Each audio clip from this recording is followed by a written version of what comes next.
সম্প্রতি সামাজিক যোগাযোগ মাধ্যমে চাঞ্চল্যের সৃষ্টি করেছে একটি ভিডিও। তাতে দেখা যায় মৃত এক নারীকে নিয়ে বাইক চালিয়ে কোথাও ছুটছেন এক ব্যক্তি। চাঞ্চল্যকর এই ঘটনাটি ঘটেছে ভারতে।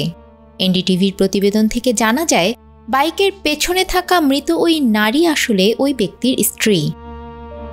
প্রতিবেদন অনুযায়ী গত ৯ আগস্ট দুপুর ২:৩০ থেকে ৩টার মধ্যে নাগপুরের লোনারা থেকে মধ্যপ্রদেশের কারানপুর গ্রামের দিকে যাচ্ছিলেন অমিত যাদব ও তার স্ত্রী গায়শ্রী যাদব।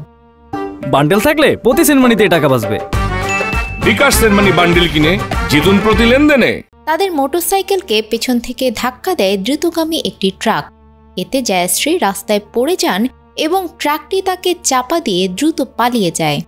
দুর্ঘটনায় অমিত নিজেও আহত হন। অমিত পথচারীদের কাছে সাহায্য চেয়ে চিৎকার করলেও ভারী বৃষ্টি ও প্রতিকূল আবহাওয়ার কারণে কোনো গাড়ি থামেনি। উপায় না দেখে স্ত্রীর মরদেহ মোটরসাইকেলের পেছনে বেঁধেই লোনারার দিকে ফিরে যাচ্ছিলেন। সামাজিক যোগাযোগ মাধ্যমে ছড়িয়ে পড়া ভিডিওটি দেখে পুলিশ তাকে শনাক্ত করে। পুলিশ জানিয়েছে তারা অমিতকে থামানোর চেষ্টা করছিল, কিন্তু তিনি না থেমে চলে যান। পরে পুলিশ তাকে ধাওয়া করে তার বাড়িতে গিয়ে থামে। পুলিশ জানায় মরদেহ ময়নাতদন্তের জন্য নাগপুরের ইন্দিরা গান্ধী মেডিকেল কলেজে পাঠানো হয়েছে। এ ঘটনায় মামলা দায়ের করা হয়েছে। নিউজ ডেস্ক, আমাদের সময়।